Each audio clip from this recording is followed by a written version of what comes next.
감사합니다. 오늘도 우리에게 좋은 시간을 주시는 것을 인해서 감사합니다. 이 귀한 강의 정말 잘 이해하고 또 삶 속에 적용하고 많은 사람들에게 이 귀한 강의 나눌 수 있는 지혜를 우리에게 허락해 주시옵소서. 특별히 오늘 강의하시는 교수님이 함께 하시고 은혜를 부으시고 하나님의 지혜를 더하여 주셔서 정말 학자같이 주님 혀를 주셔서 우리로 잘 깨닫게 해 주시옵소서. 이 시간 주님께 모든 영광 올려드리고 예수 그리스도의 이름으로 기도했습니다. 아멘. 아멘.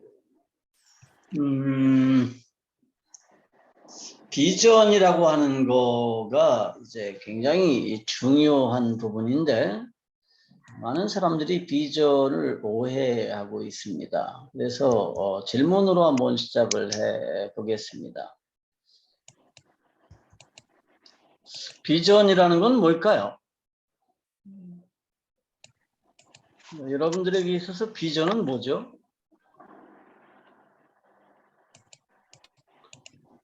어떤 비전을 가지고 계신가요?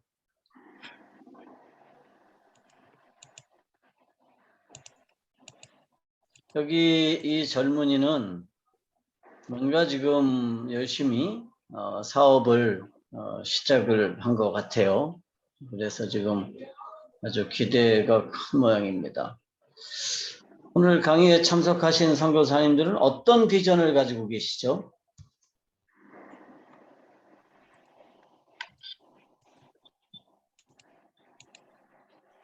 제가 이 질문을 하는 이유가 있습니다. 왜냐하면 우리는 비전에 대해서 오해하고 있기 때문입니다. 대부분 사람들은 비전이라고 그러면 내가 이루고 싶은 어떤 목표를 비전이라고 이해를 합니다. 그래서 젊은이들에게 비전을 가지라고 이렇게 말을 하죠. 제가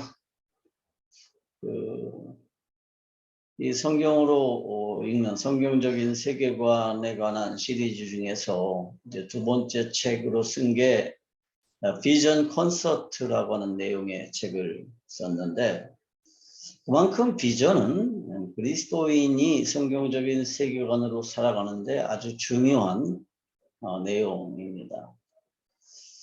세속적인 관점으로 보면 비전은 내가 이루고 싶은 꿈 혹은 인생의 목표 이렇게 됩니다. 그렇지만 성경이 말하는 비전도 과연 그럴까요? 성경적인 세계관으로 비전을 이해하면 그 비전은 어떤 걸까요? 오늘 우리가 다뤄야 될 내용은 그것입니다. 비전과 관련해서 사람들이 가장 많이 이제 예로 드는 게 요셉의 비전입니다. 요셉은 비전을 가지고 참고 견디고 하나님 앞에 성실했더니 마침내 애굽의 총리가 됐다. 이런 설명들을 많이 남기죠. 자, 요셉에 있어서 요셉의 비전은 뭐였을까요?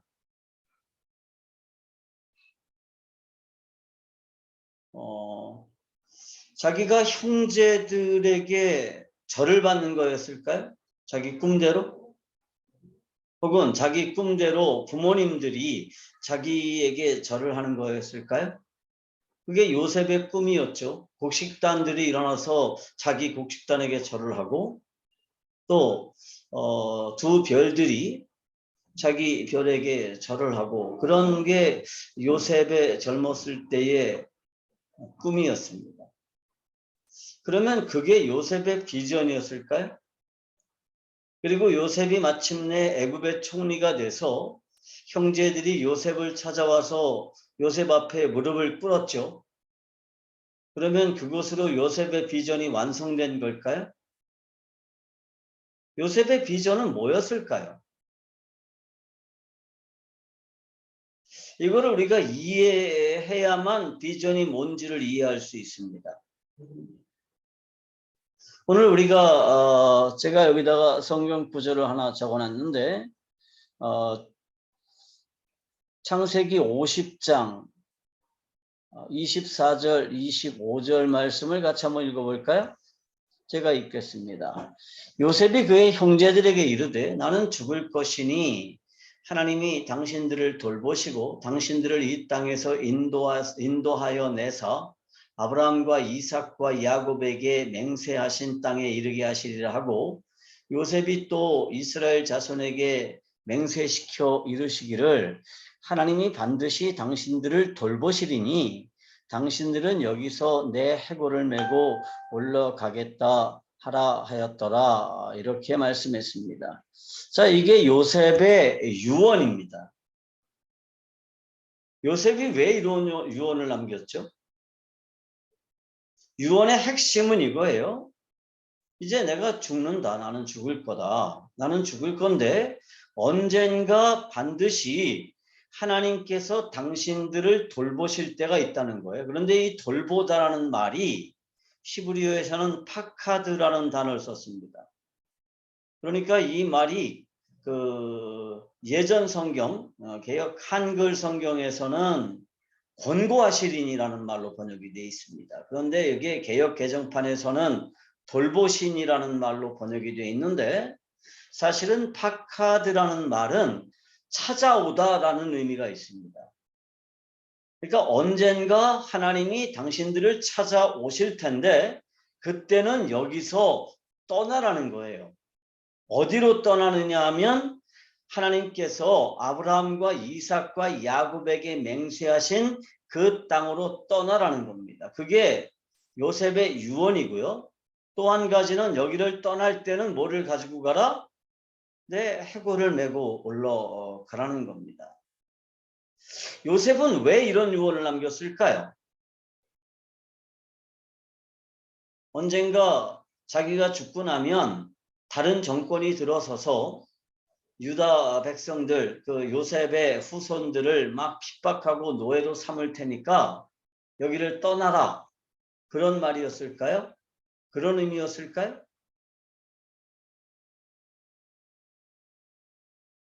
여기 두 가지 중요한 포인트가 있습니다.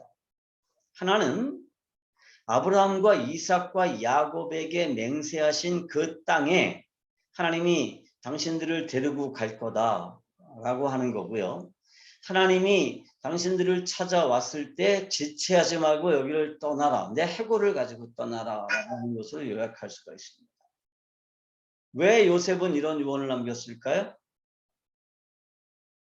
요셉은요, 자기가 꿈꾸던 일을 다 이루었죠. 애굽의 총리가 되었고 자기의 집안을 살렸습니다. 자기의 집안을 보존했죠. 그런데 요셉의 비전은 뭐였을까요?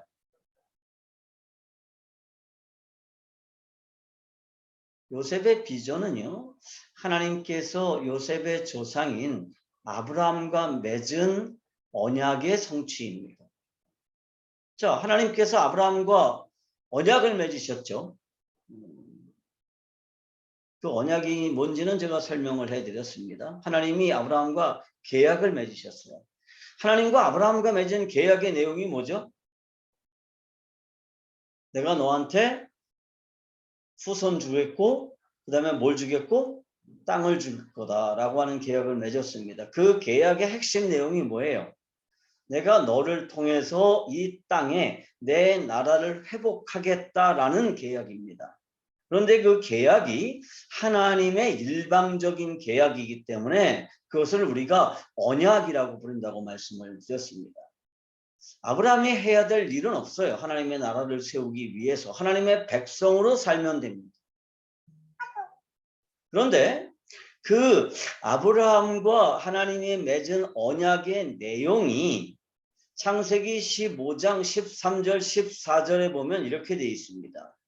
여호와께서 아브라함에게 이르시되 너는 반드시 알라 내 자손이 이방에서 객이 되어 그들을 섬기겠고 그들은 400년 동안 내 자손을 괴롭히느니 그들이 섬기는 나라를 내가 징벌할지며 그 후에 내 자손이 큰 재물을 이끌고 나오리라. 그게 이제 언약의 핵심 내용입니다. 요셉은요, 자신의 존재 이유를 뭐라고 생각했죠? 자신의 비전을 뭐라고 생각했습니까? 이 하나님의 언약 백성을 보존하는 일이었습니다.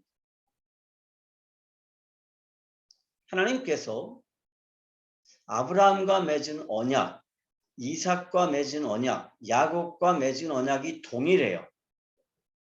후손 줄 것이고 땅 줄 거다라는 거예요. 그 언약의 핵심은 벤 게멘베렌이라는 사람의 말에 따르면 하나님 나라의 계획입니다. 하나님 나라를 설립하기 위한 계획이에요.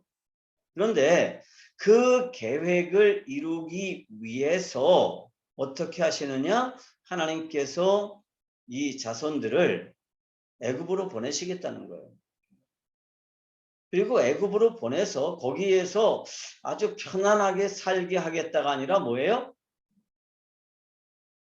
거기서 나그네가 돼서 굉장히 고통스러운 삶을 살게 될 거고, 마침내 하나님께서 그 섬기는 나라를 징치하고 그 자손들을 이끌고 나오겠다는 것입니다. 어디로 나오겠다는 거예요? 가나안 땅으로 나오겠다는 거예요. 만약에 이 요셉의 비전, 아브라함의 비전을 단순히 세속적인 차원으로만 본다면 지금 아브라함에겐 뭐가 없어요? 땅이 없어요. 땅을 주는데 지금 당장은 너에게 줄 땅이 없다. 그러니까 400년 동안 애굽에 내려가서 살면 내가 언젠가 너를 애굽에서 이렇게 데려다가 이 땅 너한테 줄 거다. 이런 개념이 됩니다. 그럼 뭐예요? 하나님이 그 땅에 잘 살고 있는 가나안 족속들의 땅을 빼앗아서 아브라함에게 주겠다는 거예요. 그럼 어떻게 되느냐? 하나님은 이스라엘 민족, 아브라함 족속의 민족신이 되고 맙니다. 그러니까 자기 자식들에게 땅이 없어서 땅을 주기 위해서 땅을 뺏어야 되는데 지금 당장은 뺏을 수가 없으니까 야, 한 400년 기다려. 애굽에 내려가서 기다려. 그리고 400년 후에 내가 그 가나안 7 족속들을 다 몰아내고 그 땅을 너한테 줄게. 이렇게 이해를 하게 되면 우리는 정말 성경을 잘못 이해하는 거예요. 근데 하나님의 약속은 그런 게 아니에요. 하나님의 나라가 어떻게 건설되는지를 아브라함에게 설명하는 것입니다. 자, 지금 이 땅은요, 이 인간들은 뭐가 돼 있어요? 마귀와 언약을 맺고 하나님께 반역을 일으켰습니다. 그리고 반역을 일으켰는데 마귀와 동맹관계에 있는 게 아니라 사실은 마귀의 노예로 사는 거예요. 그런데 하나님께서 언젠가 그 마귀의 노예에서 하나님의 백성들을 해방시키시고 하나님이 약속하신 그 가나안 땅에 하나님의 나라를 회복하고 거기에서부터 온 우주에 하나님의 나라를 건설하겠다라고 하는 것이 하나님의 계획입니다. 그 하나님의 계획을 아브라함에게 보여주세요. 아브라함에게 설명하세요. 그것을 성경은 환상이라는 말로 번역을 합니다. 환상 중에 하나님께서 아브라함에게 나타나셨다. 그러니까 하나님의 계획을 설명할 때 반드시 등장하는 단어가 뭐냐면 하자라고 하는 히브리어예요. 이 하자라는 단어는 뭐냐면 환상 중에 하나님이 나타나셨다라고 할 때 쓰이는 단어입니다. 그런데 하나님이 아브라함에게 왜 나타나시느냐? 그냥 나타나시는 게 아니에요. 아브라함에게 하나님의 계획을 설명하기 위해서 나타나십니다. 그리고 아브라함은 그 하나님의 설명에 동의하죠. 그리고 이제 계약을 체결하고 난 뒤에 아브라함 백성들을 가나안 땅으로 보내십니다. 왜 가나안 땅으로 보내죠? 가나안이 아니라 애굽 땅으로 보내요. 왜냐하면 가나안 땅에 아직 죄악이 가득 차지 않았기 때문입니다. 언제까지 기다려야 되느냐? 가나안 땅에 죄악이 가득 찰 때까지 기다리세요. 그래서 가나안 땅에 죄악이 가득 찼을 때 하나님은 애굽에 있는 하나님의 백성들을 찾아가시고 그들을 이끌고 가나안 땅에 와서 그 죄악들을 다 깨끗하게 진멸하고 그 땅에 하나님의 나라를 세우겠다는 것입니다. 이게 하나님의 계획이에요. 그리고 그 하나님의 계획을 아브라함에게 보여주셨는데 아브라함의 입장에서는 그게 뭐냐? 그게 비전입니다. 하나님의 계획을 발견해내는 것. 그게 비전이에요.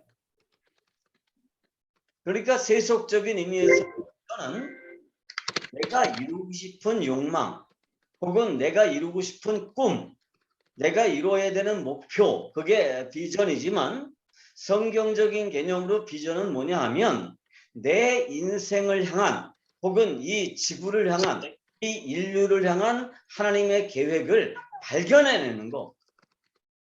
그게 비전이라는 겁니다. 그래서 비전은 세속적인 의미의 비전과 성경적인 의미의 비전이 전혀 다르죠. 우리가 바울이라는 사람의 비전도 우리가 잘 알죠. 바울은 그 2차 전도 여행 때 1차 전도 여행을 갔던 곳에서 이제 교회들이 건강한가를 살펴보기를 원했습니다. 그리고 이제 아시아 지방으로 올라갔는데 성경에서 아시아라고 하는 것은 터키의 중심 지역이죠. 여기에서 복음을 전하려고 했는데 성령이 막았어요. 아시아에서 복음을 전하지 못하게 하셨습니다. 다시 말하면 실패한 거예요. 바울은 이 아시아 지역에서 선교를 하기 시작했는데 하나님이 이 지역에서 선교하는 것을 막았다라고 하는 것은 다른 말로 말하면 여기서 바울이 실패했다는 겁니다. 그래서 바울도 실패 경험이 있어요. 선교에서. 그러니까 선교사들이 선교에 한 번 실패하는 거는 뭐 그렇게 절망스러운 게 아니에요. 그래서 이 아시아에서 복음을 전하지 못하게 하니까 갈라디아로 갑니다. 갈라디아는 아시아에서 이제 갈라디아도 아시아의 북동쪽에 있습니다. 갈라디아로 갔다가 여기서도 막아요. 하나님. 그래서 무시아 지방으로 옵니다. 여기서 비두니아로 가려고 했어요. 비두니아로. 근데 비두니아로 가는 것도 하나님이 막으세요. 아마 바울은 굉장히 고민했을 겁니다. 그리고 열심히 기도했겠죠. 도대체 하나님의 뜻이 무엇인지 날마다 물어봤겠죠. 근데 이게요, 성경은 간단하게 기록을 했지만 아마 상당히 많은 시간이 소요가 됐을 겁니다. 아시아에서 갈라디아로 다시 무시아로 비두니아로 가려고 애쓰는 이 과정이 무슨 뭐 비행기 타고 다니는 거 아니죠. 걸어서 다녔는데 그것도 뭐 그냥 단순히 뭐 목적지에 향해서 쭉 가는 게 아니라 계속 여기 지역에서 선교를 하면서 이동했어요. 계속 실패합니다. 아마 상당히 많은 시간이 지났을 거예요. 그동안에 바울은 계속 실패하면서 왜 실패할까? 하나님의 뜻이 뭘까? 하나님의 계획이 뭐지? 라고 늘 질문했을 겁니다. 하나님께. 그리고 드디어 드로아로 왔습니다. 루시아에서. 북쪽으로 가려다 실패하고 이제 드로아로 왔는데 여기에서 뭘 보죠? 환상을 봅니다.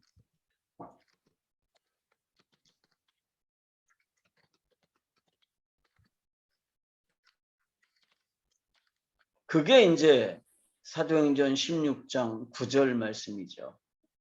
밤에 환상이 바울에게 보이니 마게도냐 사람 하나가 서서 그에게 청하여 이르되 마게도냐로 건너와서 우리를 도우라 하거늘. 이렇게 되어 있습니다.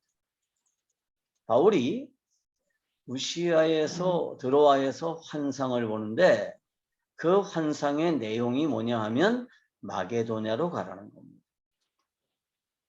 그러니까 이게 하나님의 계획이에요. 바울을 통해서 유럽으로 복음을 전하는 것. 그래서 마게도냐는 유럽의 첫 성입니다.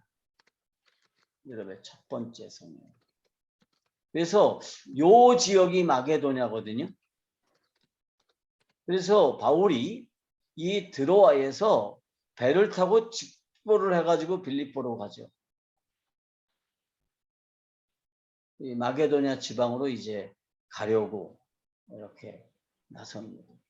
하나님의 계획은 바울을 유럽으로 보내는 것이었습니다. 그런데 바울은 이 하나님의 계획을 이해하지 못했기 때문에 끊임없이 이 아시아 지방, 그다음에 비두니아, 갈라디아 이쪽 지방에서 복음을 전하려고 무지하게 애를 썼습니다. 그런데 하나님이 그에게 뭘 보여주시느냐? 환상을 보여주십니다.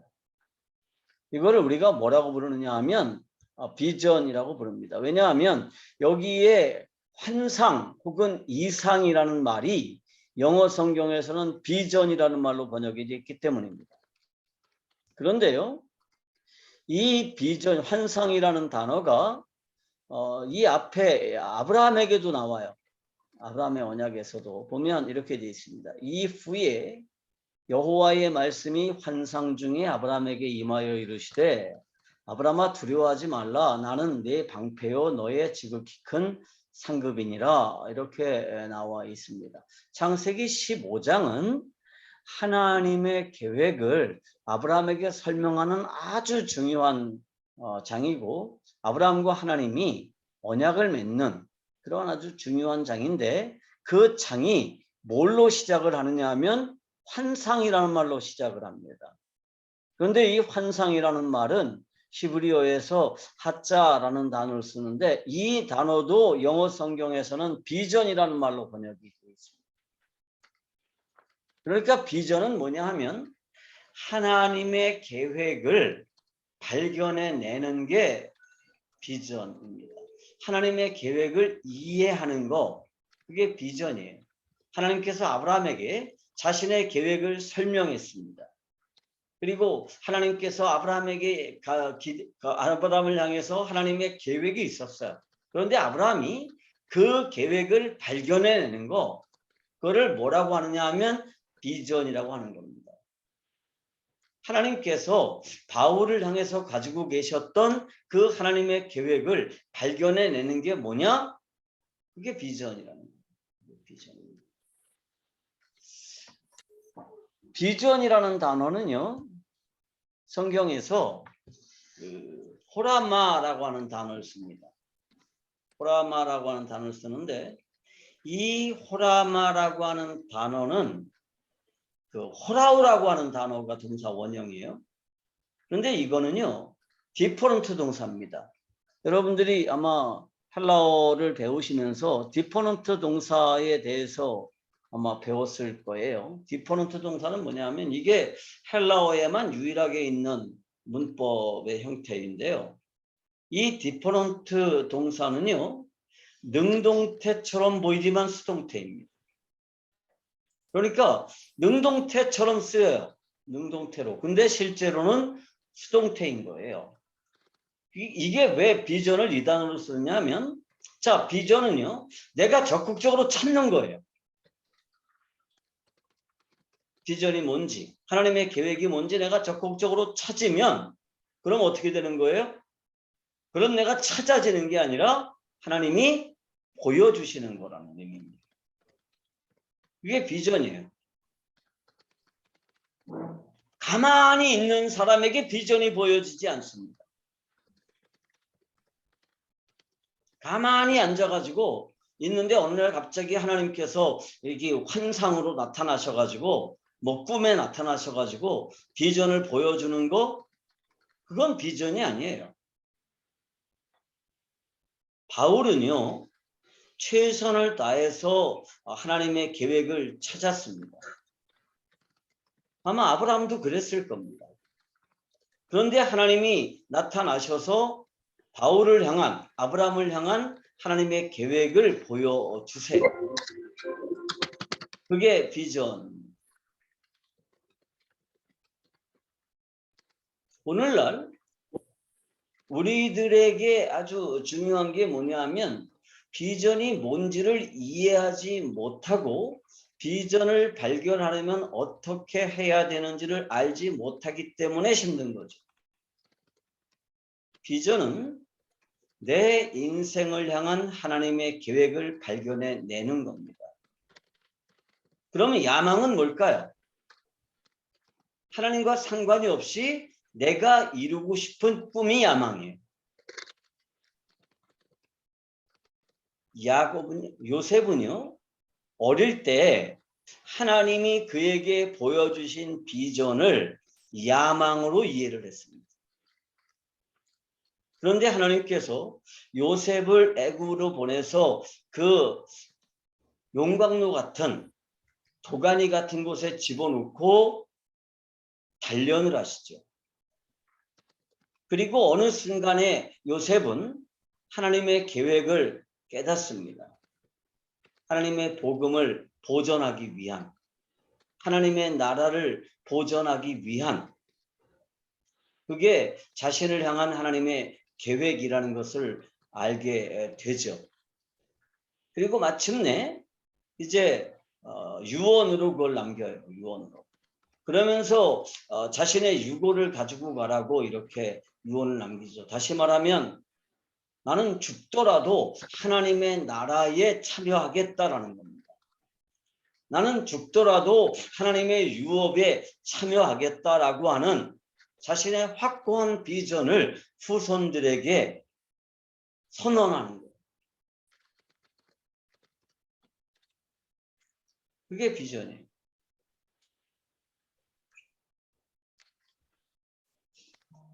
그래서 이 비전이라는 단어는 능동태처럼 보이지만 실제로는 수동태라는 겁니다. 그래서 바울은요, 이 하나님의 비전을 이제 발견해낸 다음에 어떻게 하죠? 모든 방황을 끝내요. 갈라디아로, 무시아로, 뭐 다시 또 저기 비두니아로 가려고 했던 그 모든 방황을 다 끝장내고 가장 빠른 길을 통해서 마게도냐로 가려고 합니다. 그리고 이제 마게도냐라고 하는 첫 번째 성인 빌립보에 도달을 하죠. 그런데 성경은 이렇게 말합니다. 우리가 빨리 마게도냐로 가려고 힘을 쓰니 이는 하나님이 우리를 그리로 보내시기로 작정했다는 것을 인정하기 때문이다. 이렇게 설명을 합니다. 하나님의 계획을 알았어요. 그런데 이 인정하다라는 단어가 쉼비바조라고 하는 단어를 써요. 근데 이 쉼비바조는 뭐냐 하면 추론하여 최종적으로 결론을 내리다, 그런 의미를 가지는 단어입니다. 그러니까 비전이라고 하는 거는 어느 날 갑자기 확 주어지는 경우도 있겠지만 그런 것보다는 뭐냐 하면 내게 주어진 환경, 내 재능, 이 모든 것들을 종합해서 결론을 내리는 게 뭐냐 하면 그게 비전이랍니다. 사도 바울은 자신이 왜 아시아에서 실패했는지, 왜 갈라디아에서 실패했는지, 왜 비두니아로 가는 것조차가 실패했는지를 정말 하나님께 묻고 또 물어서 최종적으로 내린 결론이 뭐냐 하면 아, 하나님이 나를 마게도냐로 보내시는 거로구나 라고 결론을 내렸다는 거예요. 젊은이들이 비전을 어떻게 찾느냐? 하나님 앞에 질문해야 됩니다. 하나님 앞에 질문 안 해요. 늘 자기가 정해. 자기 인생의 계획을 내가 정하고 하나님은 나를 도와주십시오. 이렇게 말하는 경우가 얼마나 많습니까? 그런데 내가 하나님의 영광을 위해서 존재한다. 그게 내 존재의 목적이다 그러면 사실은 내가 이 세상에 사는 방식, 내가 하나님의 영광을 위해서 뭐를 해야 할까를 내가 정하는 게 아니라 하나님께 물어야 되는 거예요.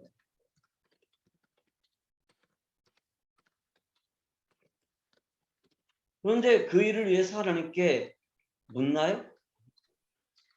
안 묻습니다. 내가 내 인생을 정해요.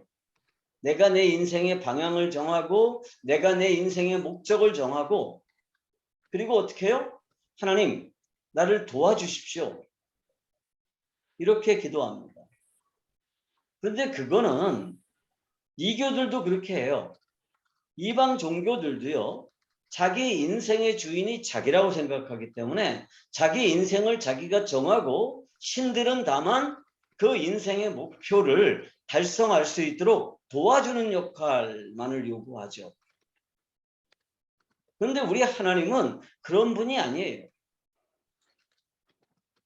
내 인생의 목적을 내가 정하고 그 인생의 목적을 향해서 가고 있는데 하나님 내가 무사히 갈 수 있도록 하나님 나한테 힘을 주십시오. 이렇게 기도하는 거는 그건 비전이 아니에요. 그렇게 하는 거는 하나님과 전혀 상관이 없는 거죠. 그래서 중요한 게 뭐냐 하면 날마다 하나님 앞에 엎드리는 겁니다. 하나님 나한테 왜 이런 재능을 주셨습니까? 하나님 나에게 왜 이런 환경을 주셨습니까? 하나님 나에게 왜 이런 어려움을 주십니까?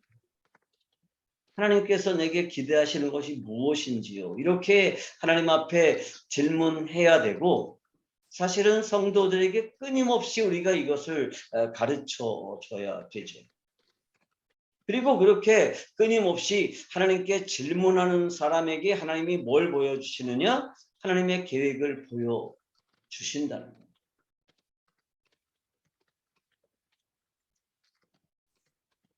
저는 어렸을 때, 고등학교 때인데 하나님 앞에 그런 약속을 했었어요.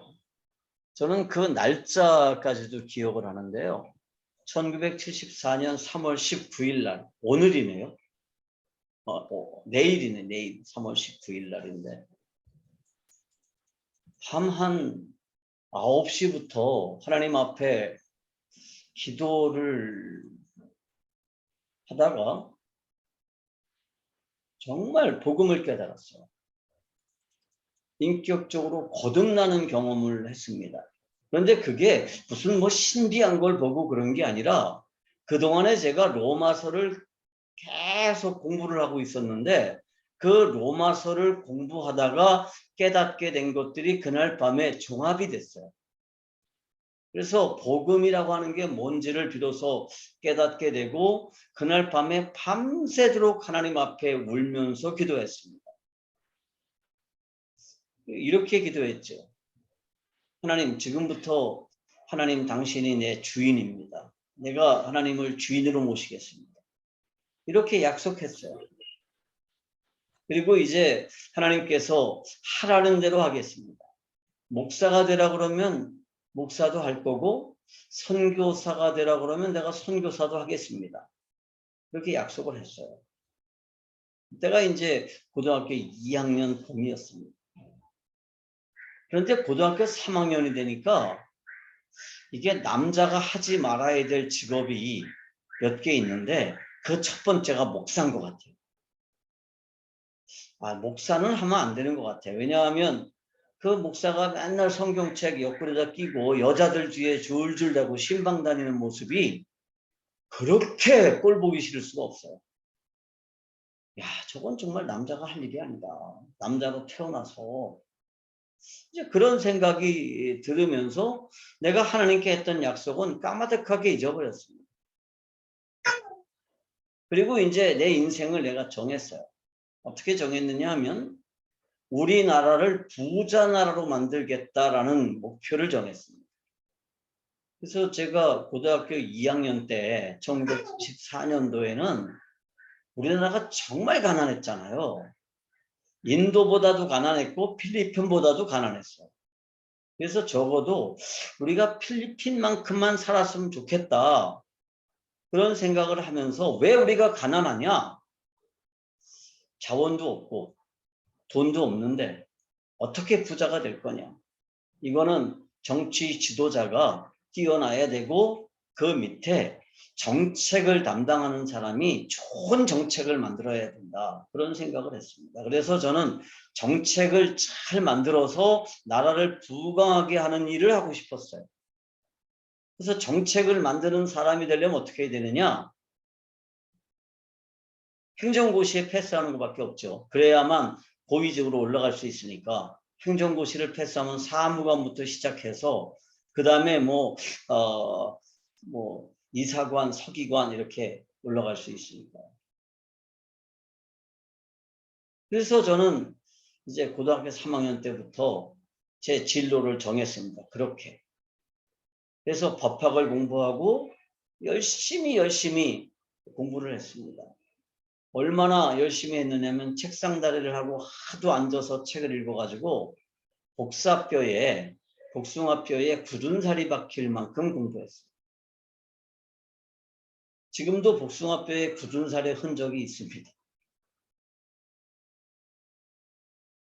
그리고 제가 이 고시에 합격하면 하나님께서 영광을 받으실 거다 이렇게 생각을 했습니다.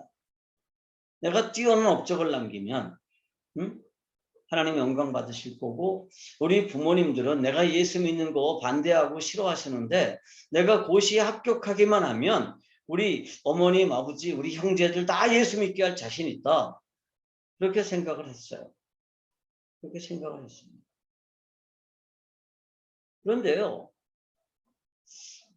이게 계속 실패하는 거예요. 1차 시험을 합격을 하고 2차 시험을 준비하면 2차 시험 앞두고 한 3개월쯤 전에 사고가 나요.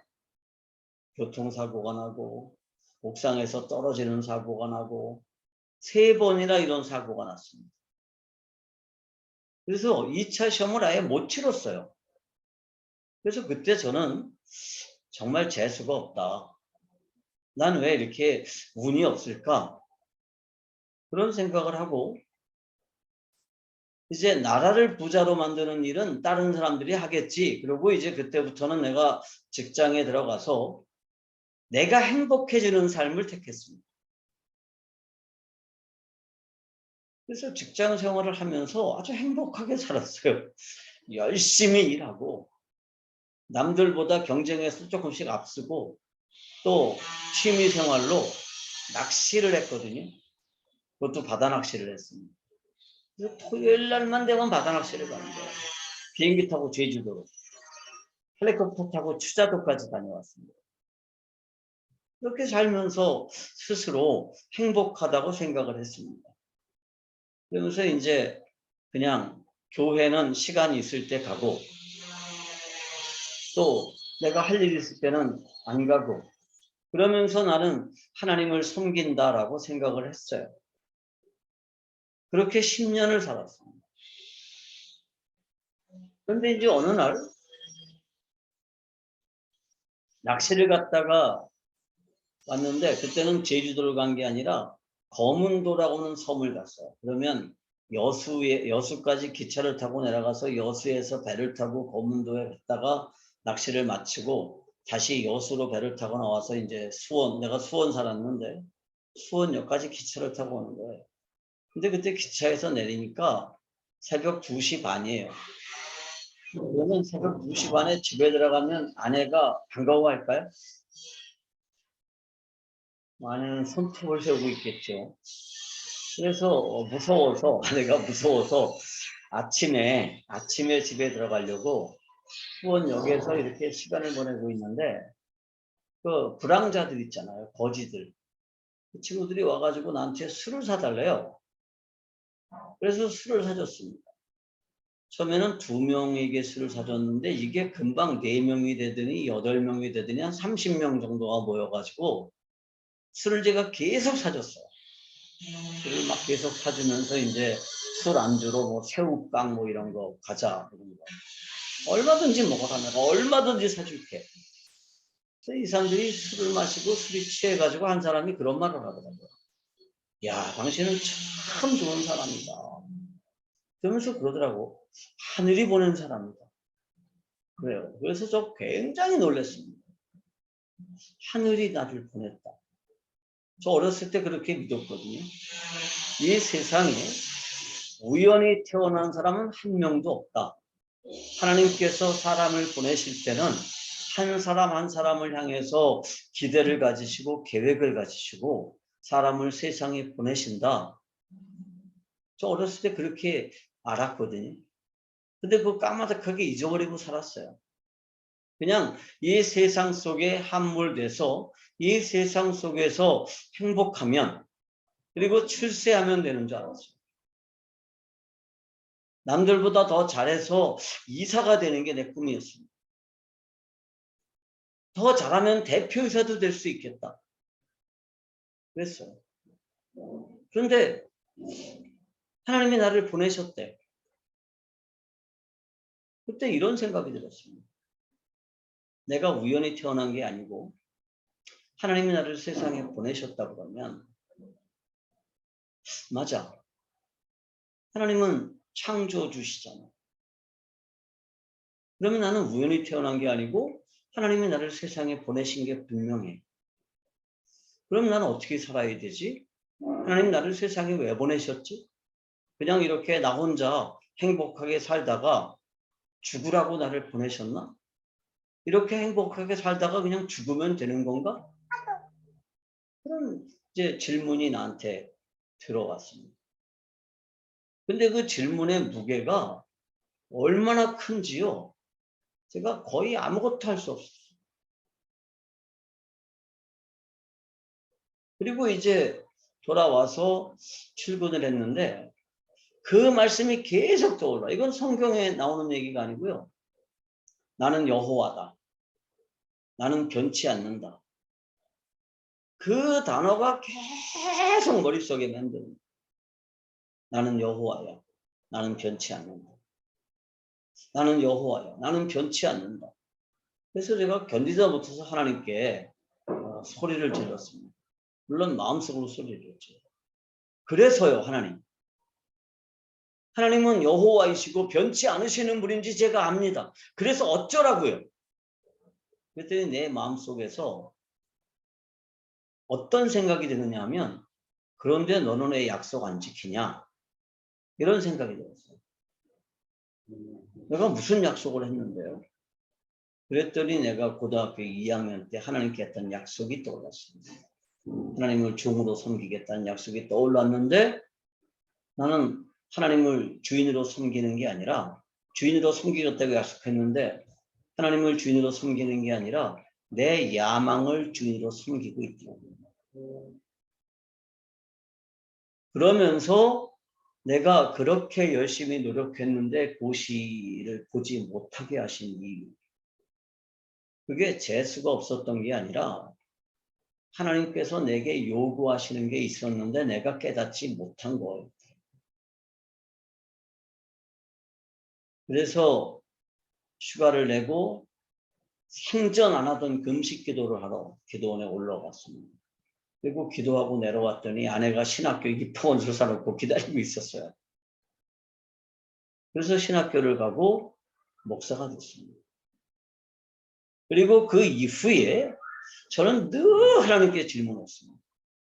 신학교에 입학하던 날 질문했어요. 하나님 제가 신학교에 왔습니다. 뭐 해야 됩니까? 목사가 되는 거는 하겠습니다. 어떤 목사가 될까요? 그랬더니 내가 하나님께 어릴 때 했던 약속 중에 하나가 다음 세대를 키우는 일을 하겠다고 약속한 일이 있었습니다. 그래서 친구들을 모았어요. 나보다 13살 어리죠. 나는 늦게 갔으니까 신학교에.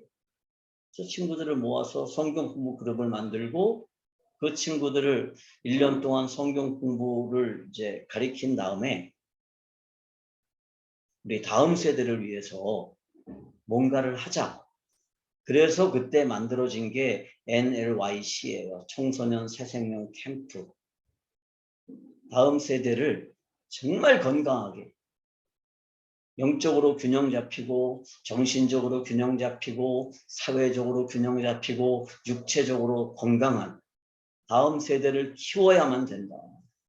그게 하나님의 나라를 세우는 방법이다. 이런 이제 가치로 친구들을 모아서 가르치고 청소년 선교단체를 만들고 그때부터 지금까지 30년 동안 그 일을 계속하고 있습니다.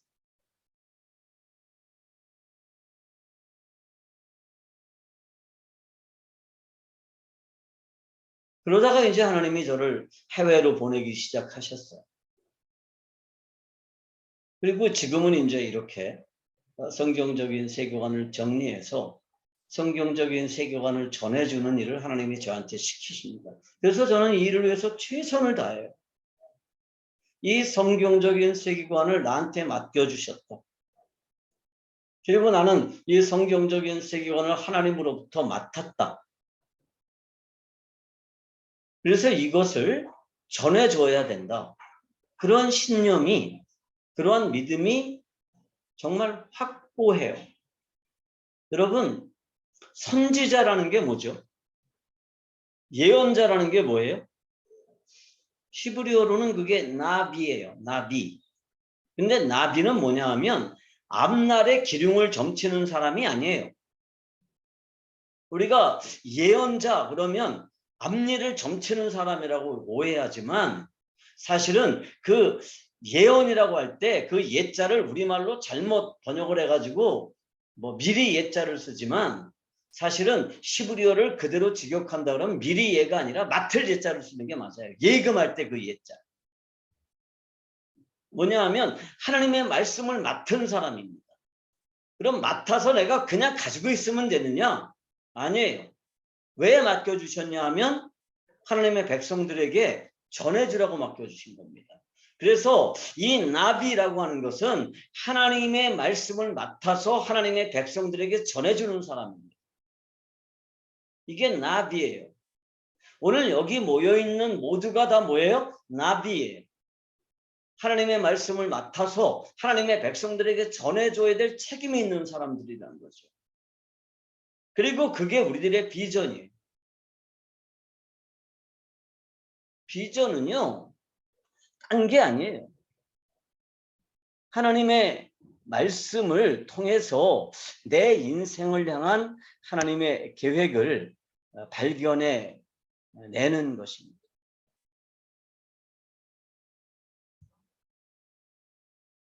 그래서 비전은 뭐냐 하면 존재의 목적을 발견하는 것입니다. 자, 하나님께서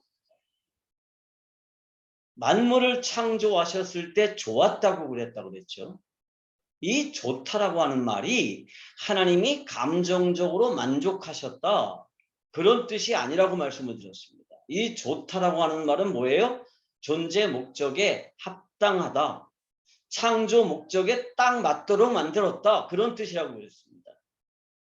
하나님이 인간을 창조하셨을 때 심히 좋았습니다. 인간은 하나님의 창조 목적에 딱 맞게 만들어졌습니다. 인간의 존재 목적이 뭐예요? 하나님의 영광을 드러내고 만물을 관리해서 하나님을 예배하는 것이죠. 그게 인간의 존재 목적입니다. 그런데 인간들은 그 존재 목적을 잃어버렸죠.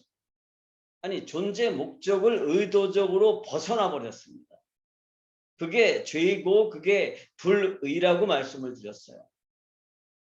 그런데 하나님은 우리를 다시 회복시키셨습니다. 그리고 우리 안에 들어와 계시죠. 그러면 우리는 다시 존재의 목적을 회복할 수 있습니다. 아니, 회복되었습니다. 그런데 그 존재의 목적을 발견하는 게 뭐냐? 그게 비전이에요.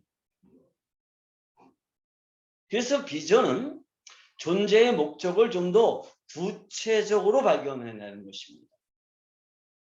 그래서 비전은 내가 하는 일과 상관이 있고요. 내 영적인 성숙과 상관이 있습니다.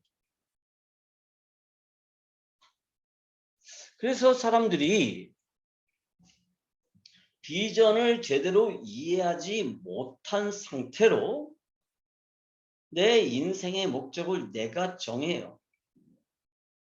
그거는요, 내 새 사람의 역할이 아니에요. 그건 내 옛사람의 영역입니다. 서로 성공할 수도 있어요. 그런데 그거는 비전이 아니라 야망을 이루는 것입니다. 자, 하나님은요, 전지하시다고 그러죠, 우리가? 전지하신 하나님. 이 전지하다라는 말을 우리가 뭐라고 그랬어요? 하나님은 전지하세요. 모든 걸 다 하신다. 그런 뜻도 있지만 뭐예요? 모든 것을 계획하신다라는 의미가 있습니다. 어쩌면 이게 더 큰 의미예요. 하나님은 모든 것들을 계획하십니다. 우주를 창조하실 것을 계획하셨고요. 인간을 구원할 것을 계획하셨고요. 인간을 통해서 하나님의 영광이 반영될 것을 계획하셨습니다. 그게 하나님의 전지하심이에요. 그럼 전능하심은 뭐죠? 그 계획을 이루실 능력이 있다는 거예요. 우리는요, 하나님의 형상과 모양대로 창조가 되었기 때문에 계획하는 능력이 있습니다. 그러니까 이 계획하는 능력은요, 지구상에 존재하는 모든 생명체들 중에서 인간만 가지고 있는 거예요. 다른 모든 생명체들은요, 본능에 의해서만 움직입니다. 본능에 의해서만. 그런데 인간은 유일하게 뭐 할 수 있어요? 하나님의 형상을 닮았기 때문에 계획할 수 있습니다. 그런데 인간은 계획할 수는 있지만 그 계획이 완벽하지가 않죠. 완전한 계획을 세울 수는 없어요. 그러나 하나님은 완전한 계획을 세우십니다. 그게 전지하심이에요. 그런데 인간은 계획을 세우지만 뭐는 못하느냐? 그 계획을 이룰 수도 있지만 이루지 못하는 경우도 있습니다. 왜? 능력이 없기 때문에. 의지가 없기 때문에. 그 계획을 이루지 못할 때가 많죠. 그런데 하나님은 어떤 분이세요? 전능하시기 때문에 그 계획을 완전히 이루신다는 겁니다. 그래서 내가 정말 하나님 앞에 질문하고 하나님의 계획과 기대를 발견해내고 그 하나님의 계획과 기대를 따라서 내 삶을 전력 투구하면 그 계획은 반드시 이루어진다는 거고 그게 비전을 완성해내는 거예요. 여러분, 우리가 하나님의 나라를 세워나가야 됩니다. 그냥 내가 저 지옥 가지 않게 되는 거, 그게 구원이 아니에요. 예수 믿고 천국 가는 거, 그게 구원의 전부가 아니에요. 그건 하나님의 계획의 극히 일부분이에요. 하나님은 그렇게 단순하신 분이 아니고요. 그렇게 작은 분이 아니에요. 하나님은 온 우주의 하나님이시고요. 이 온 우주를 다시 회복하는 것을 계획하시고 우리를 부르셨어요. 근데 우리가 기껏해야 나 구원받았다. 너 구원받았니?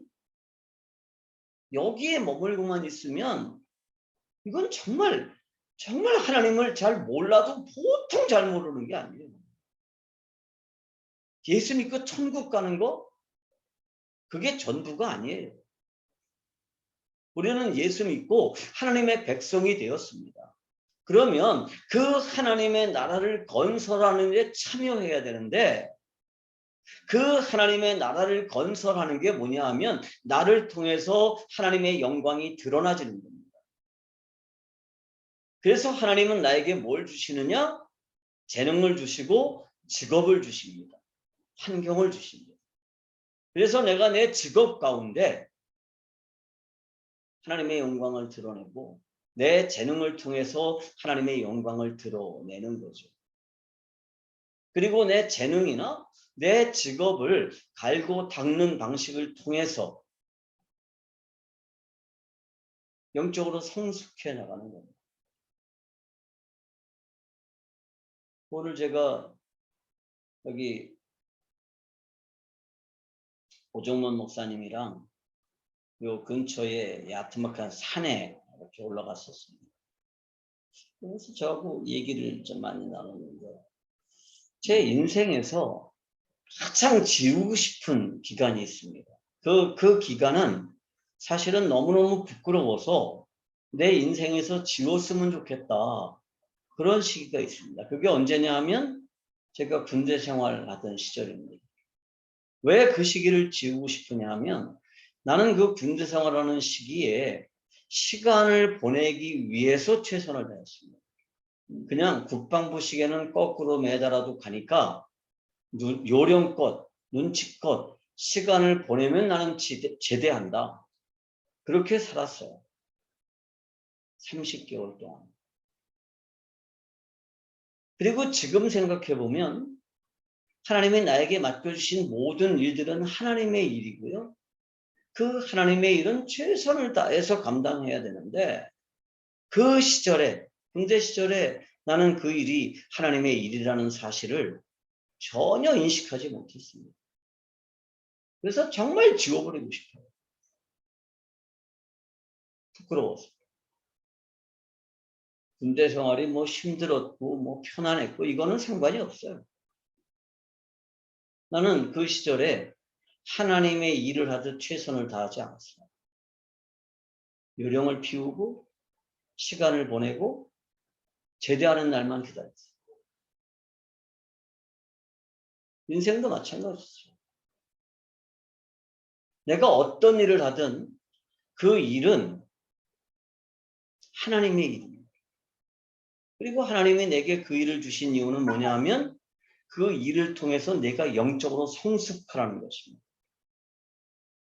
그래서 우리의 기준이 어떤 일을 하는 데 있어서 그 기준이 뭐냐 하면 영적인 성숙에 두는 거죠. 내가 어떤 직업을 통해서 영적으로 성숙해지고 내가 어떤 환경을 통해서 영적으로 성숙해지는 거, 그게 우리 인생에서 비전을 따라가는 겁니다. 사람들이, 그리스도인이라는 사람들이 돈을 벌기 위해서만 세상을 산다 그러면 그건 참으로 비천한 거예요. 비천한 인생입니다.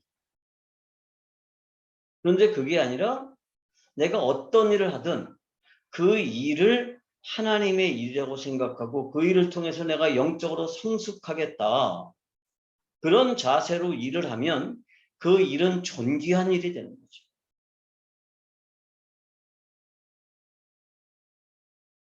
교회는 그냥 단순히 모여서 예배하고 복음성가 부르고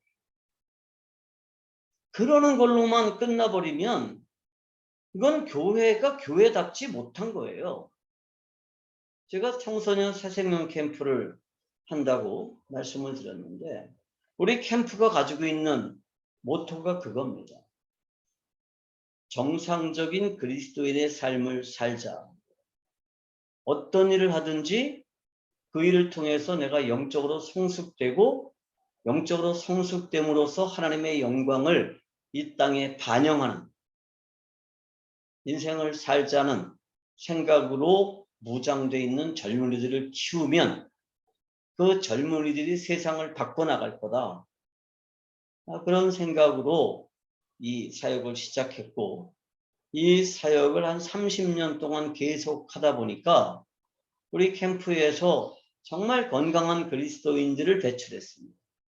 그리고 그 건강한 그리스도인들이 선배로서 우리 캠프의 스텝으로 참여하고 자신의 후배들을 또 그렇게 도와주고 같이 후배들을 양육하고 있습니다. 물론 지금은 코로나 팬데믹으로 잠시 중단되어 있죠. 그거예요. 교회가요, 비전을 이해해야 됩니다. 비전이라는 게 뭔지를 이해해야 되고요. 비전을 회복해야 돼요. 뭐 교회의 비전 그러면 뭐 1000명 모이는 교회 만드는 거, 예배당 건축하는 거, 이런 걸 비전이라고 내세우는 교회들이 있어요. 그거는 비전이 아니에요. 선교사 50명 내보내는 거, 그것도 비전이 아니에요. 그건 그냥 계획이죠. 그래서 저는 이런 생각을 할 때마다 막 가슴이 터져요. 어떻게 가르쳐야 될까? 근데 목사님들 중에 제 말을 들으려고 드는 사람들이 별로 없다는 거야. 제 말 들으면 좀 기분 나쁘잖아요. 안 그런가요? 너무 까다롭고 딱딱하고, 내 선배들은 9번씩 너는 이렇게 까칠하냐? 이렇게 말하는 분들도 있어요. 좋은 게 좋은 거지. 근데요, 좋은 게 좋은 게 아니라 말씀대로 해야 되는 거예요. 말씀대로. 그래서 비전이 뭔지를 정말 정확하게 이해하는 거, 이거 너무너무 중요해요. 너무너무 중요해요. 자, 그러면 우리 존재의 목적을 이제 발견해야 된다고 그러잖아요. 그러면 존재의 목적은 누가 정한다고 그랬죠? 내 존재의 목적은 내가 정할 수가 없어요. 나는 스스로 존재한 게 아니기 때문에. 창조주가 나를 창조하셨고 이 세상에 보내셨습니다. 그 창조주가 만물을 창조하셨고 그 만물의 존재 목적을 누가 정했느냐? 창조주가 정했습니다. 그 창조주가 하나님이시고요. 내 인생의 존재 목적을 정하시는 분이 누구냐? 하나님이시랍니다. 자, 여기 단추들이 많죠.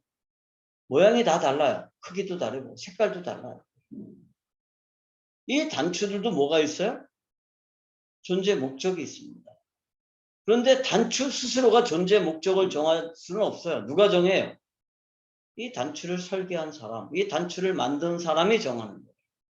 그리고 단추는 이 단추의 존재 목적에 합당하게 사용될 때 이 단추는 성공하는 거죠. 성공적인 단추의 생애가 되는 거예요.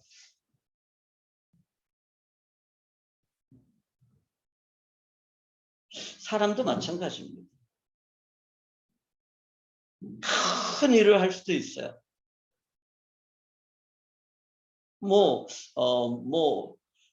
뛰어난 미모가 있을 수도 있죠.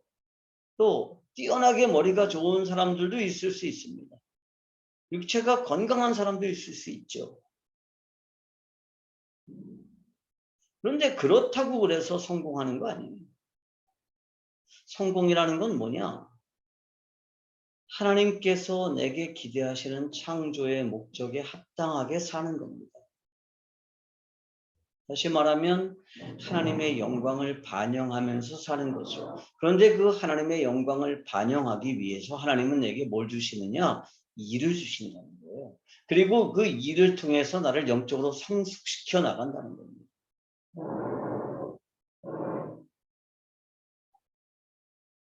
그게 이제 정말 중요한 거죠. 정말 중요한 거죠.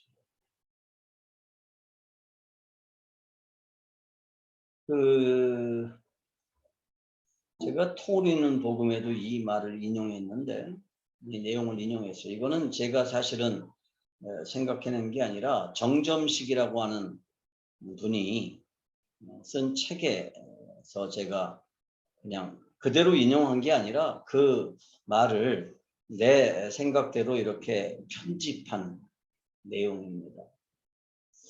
아프리카의 부시민이 한국에 연설을 하러 왔다고 생각을 해봅시다. 근데 이 사람은 정말 아프리카에서 오지에서 문명과 상관없이 살던 사람이에요. 그런데 연설하러 왔는데 이제 거기 사회자가 마이크를 이렇게 전해 줬습니다. 그러니까 부시맨은 이 마이크가 뭔지를 몰라요. 그래서 이게 뭐냐고 물어보니까 사회자가 장난기가 도져가지고 아 그거 등어리 긁는 겁니다. 이렇게 가르쳐 줬어. 그러니까 이게 마이크가 등어리 긁는 것처럼 생겼잖아요. 긁으면 시원할 것 같잖아요. 그죠? 오돌오돌하고. 그러니까 아 이거 참 고맙다 그러고 이거로다가 등어리를 긁으면서 고래고래 소리를 지르고 연설을 했어요. 그리고 이제 아프리카로 돌아가면서 이거를 달라고 그랬어요. 이거 나한테 주십시오. 그래서 주최 측에서 이거를 줬어요. 그랬더니 고향으로 이제 이거를 가지고 갔습니다. 내가 한국에 가서 선물 받아온 거다. 그러니까 후손들이 이게 너무너무 귀하잖아요. 그래가지고 잘 보관을 했어요. 그런데 그 부시맨들이 살던 땅에 석유가 발견이 됐습니다. 그래서 부자가 됐어요. 후손들이. 그러니까 마이크를 어떻게 했느냐 하면 보석을 받고 금으로 도금을 해가지고 보석함에 잘 보관을 하고 자기 시족의 보물로 후손들에게 물려줬다고 쳐봅시다. 그러면 마이크는 성공적인 건가요? 성공적으로 쓰인 건가요? 마이크는요. 다이아몬드가 박히고 금으로 도금이 돼서 보석 상자에 보관되는 게 아니라 마이크는 마이크답게 사용되어야 됩니다. 그게 성공하는 거예요. 그게 성공하는 거예요. 인생은요. 얼마나 아름다우냐, 얼마나 많은 것을 얻었느냐, 응? 금으로 도금을 하고 보석을 치장을 하고 얼마나 큰 집에 살았느냐, 얼마나 뭐 이렇게 풍요로운 삶을 살았느냐, 그게 문제가 아니라 창조주의 목적에 합당하게 창조주에게 사용되어야 됩니다. 그게 성공적인 인생이에요. 그래서 우리가 올바른 비전을 가지고 있다면 성공적인 인생을 살 수가 있는 거죠. 비전이 없으면요. 절대로 성공적인 인생을 살 수가 없습니다. 화려한 인생을 살 수는 있죠. 아름다운 인생을 살 수 있을지도 모르겠습니다. 근데 그것을 우리가 성공이라고 부를 수는 없습니다. 지금도 우리가 정말 오해하는 것 중에 하나가 뭐냐 하면 부자로 사는 것과 잘 사는 것을 구별하지 못한다는 거예요. 그래서 부자로 사는 걸 우리가 뭐라 그래요? 그 집 잘 살아. 그리고 부자로 사는 나라를 뭐라 그래요? 잘 사는 나라. 가난한 나라를 뭐라 그래요? 못 사는 나라. 이렇게 나누죠. 이게 정말 일반적인 개념이에요. 우리 그 딸이 어렸을 때 초등학교 3학년 때인가 4학년 때인가 친구 집에 갔다 오더니 이렇게 말하더라고요. 아빠, 걔네 집은 정말 잘 살아. 자가용이 2대야. 방이 4개고 화장실이 2개야. 와, 정말 잘 살지. 그래서 제가 이렇게 말해줬습니다. 잘 사는지는 아빠는 잘 모르겠어. 잘 사는 거하고 부자로 사는 거는 다르거든. 근데 그 집이 부자로 사는 건 분명하다. 그렇지만 잘 사는지는 내가 잘 모르겠다. 그러면서 딸에게 설명을 해줬습니다. 잘 사는 것과 부자로 사는 것은 달라. 부자로 살지만 잘 못 사는 사람이 있을 수 있어. 그러면 가난하게 살면 잘 사는 거냐? 그것도 아니야. 부자로 사는지 가난하게 사는지와 잘 사는 것과는 상관이 없어. 잘 사는 건 뭐냐? 하나님의 뜻에 합당하게 사는 것. 그게 잘 사는 거야. 이렇게 아이들에게 가르쳐주고 늘 아이들에게 그거를 심어줬습니다. 비전이 뭔지. 그랬더니 우리 아들이 이제 대학교를 갈 때가 됐는데 대학교 입학 원서를 쓰면서 이제 자기소개서를 쓰더라고요. 옛날에 우리가 대학교 갈 땐 그냥 시험만 치러서 갔는데 요즘은 무슨 뭐 정시가 있고 수시가 있잖아요. 수시를 보니까 무슨 자기소개서 뭐 이런 거를 쓰더라고요. 추천서 뭐. 이제 아들이 어느 날 내 방에 내 컴퓨터에서 자기소개를 써서 프린트를 했더라고요. 그리고 그걸 안 지웠어요. 그래서 내가 읽어봤습니다. 그랬더니 아들이 다른 내용은 뭐 소개할 필요가 없고 이런 내용이 있었어요. 내가 제일 존경하는 사람. 내가 제일 존경하는 사람은 우리 아버지입니다. 우리 아버지는 잘 사는 것과 못 사는 것을 구별하여 가르쳐 주셨고 지금도 잘 살고 계십니다. 그리고 잘 사는 방법을 제게 가르쳐 주신 분입니다. 이런 내용을 썼어요. 그리고 대학교에 합격했어요. 만약에 내가 그 시험관이라 그래도 그런 내용의 글을 쓸 수 있는 학생이면 합격시킬 거예요. 잘 사는 것과 부자로 사는 것의 차이. 그리고 부자로 사는 것보다 잘 사는 방법을 가르쳐 주신 아버지가 있는 이 아이는 비전이 분명한 아이입니다.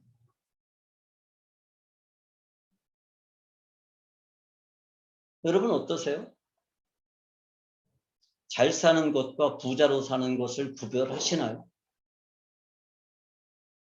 잘 사는 것보다 부자로 사는 거 그거를 더 추구하시나요? 아니면 그게 같은 의미라고 생각하시나요? 이 두 가지는 전혀 다른 의미입니다. 부자로 살지만 잘 사는 사람도 있을 수 있어요. 부자로 살지만 하나님의 존재 목적에 합당하게 사는 사람이 있을 수 있죠. 그렇지만 잘 사는데 하나님의 존재 목적에 대해서 한 번도 고려해 보지 않고 사는 사람이 있어요. 그 사람은 잘 사는 사람이 아니에요. 그냥 부자로 사는 사람입니다. 가난한 사람 중에 존재 목적과 상관없이 사는 사람이 있을 수 있어요. 그건 가난하지만 못 사는 사람입니다. 그런데 우리가 이 땅에서 기껏해야 80년을 살아요. 인생이 70이고 건강하면 80이다. 모세가 그렇게 노래했잖아요. 그럼 80년 동안 부자로 살았던 거는 다음 영원한 세상에 갔을 때 아무런 평가 기준에 들어가지를 않습니다. 나를 평가하는데 내가 하나님 나라에서 우리가 상급이 있다고 믿는데 하나님 나라에서 상급을 받는데 네가 그 전 세상에서 얼마나 부자로 살았느냐 그거는 평가 기준에 들어가지도 않아요. 평가 항목이 없어요. 그건. 우리가 다음 나라에 가서 뭘 가지고 평가를 받죠? 이 세상에서 얼마나 잘 살았느냐를 가지고 평가를 받는다고 저는 믿습니다. 근데 잘 사는 건 뭐냐? 하나님의 창조 목적에 합당하게 사는 겁니다. 마이크는 마이크답게, 자동차는 자동차답게, 컴퓨터는 컴퓨터답게. 물론 인간이 그렇지는 않지만 얘가 그렇다는 거예요. 그래서 이 비전을 가진 사람은요. 자신의 신세를 한탄하지 않습니다. 왜 나한테는 요만큼의 재주밖에 없나? 왜 나한테는 이렇게 힘든 환경만 계속되는가? 그걸 가지고 한탄하는 사람이 없어요. 비전을 발견했다 그러면. 왜냐하면 그 비전은, 그 환경은, 그 재능은 내가 하나님의 비전을 이루어가기 위해서 혹은 그 하나님의 비전을 발견하기 위해서 하나님이 내게 주시는 겁니다. 그래서 정말 우리가 하나님께 비전이 뭔지를 질문하고 그 비전을 발견하고 그 비전을 따라 사는 사람은 자기 자신을 원망하거나 주변을 원망하거나 그러지를 않습니다. 그렇게 산 사람 중에 대표가 누구냐? 그게 요셉이에요. 요셉은요, 아마 저도 요셉이 굉장히 나이가 많이 먹었을 때 자신의 비전을 확고하게 했다고 생각하지만 요셉은 날마다 하나님 앞에 자신의 비전에 대해서 묻는 자세를 가졌었을 거라고 저는 확신합니다. 그의 태도를 보면 알아요. 어느 날 제가 비전에 대해서 이제 나름대로 정리를 하고 난 다음에 저는 제 인생에 대해서 한 번도 후회해 본 적이 없습니다. 여전히 힘들죠. 재정적으로도 여전히 힘들고. 제가 7년 전에 베트남 하노이에서 뇌졸중이 걸려가지고 죽을 뻔했어요. 오른쪽이 완전히 다 마비된 상태에서 한국으로 돌아갔는데 돌아가니까 뇌로 올라가는 정맥이 막혔어요. 그래서 뇌로 올라가는 피 공급이 차단돼가지고 뇌세포의 상당한 부분이 이미 괴사된 상태였습니다.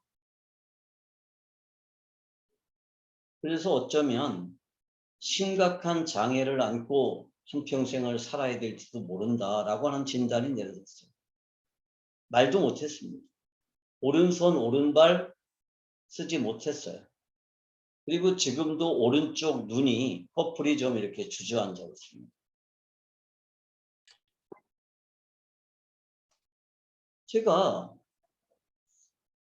거기 놀러 갔던 거 아니에요, 하노이에. 이거 하러 갔어. 복음 전하러. 성경적인 세계관을 전하러 갔었어. 그런데 거기서 병이 났어.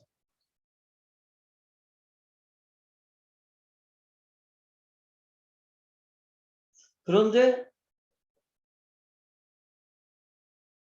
어떤 생각이 들었냐면 하나님이 나한테 원하시는 게 뭘까?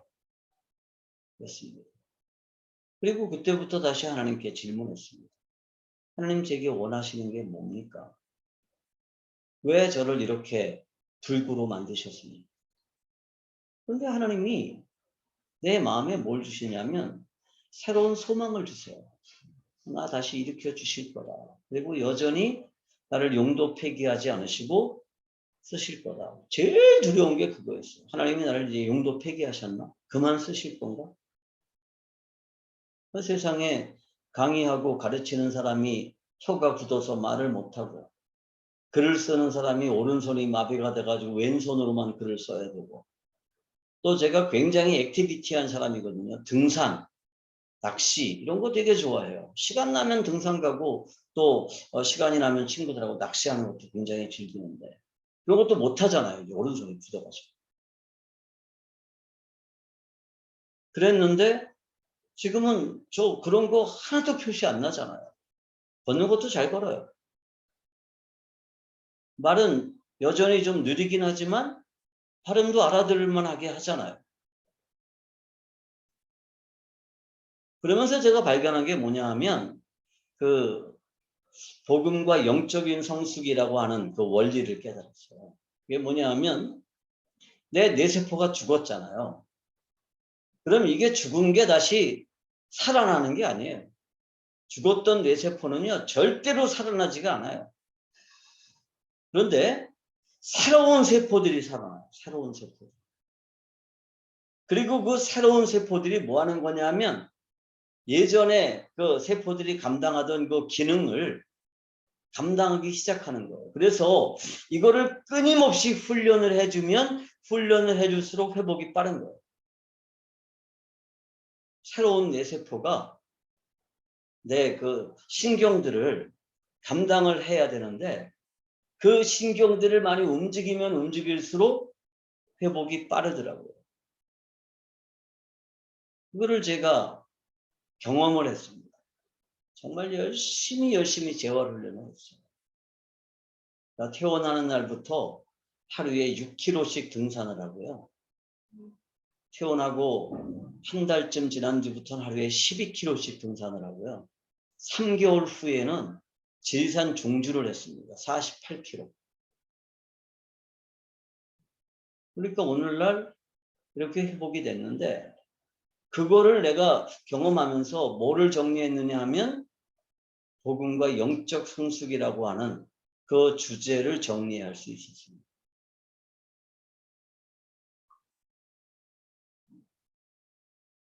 이제 말씀을 정리하겠습니다. 하나님의 계획은 나의 비전이 됩니다. 그래서 비전을 발견하려면 뭐 해야 되느냐? 끊임없이 하나님 앞에 엎드려서 질문해야 됩니다. 질문하지 않는 사람은요, 성장이 없어요. 그런데 우리 성도들이 질문하려고 하는 자세가 없어요. 끊임없이 하나님께 요구하기만 하죠. 기도하는 내용을 들어보세요. 하나님께 질문합니까?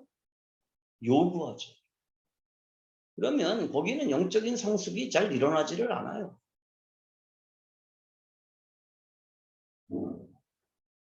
기도합시다.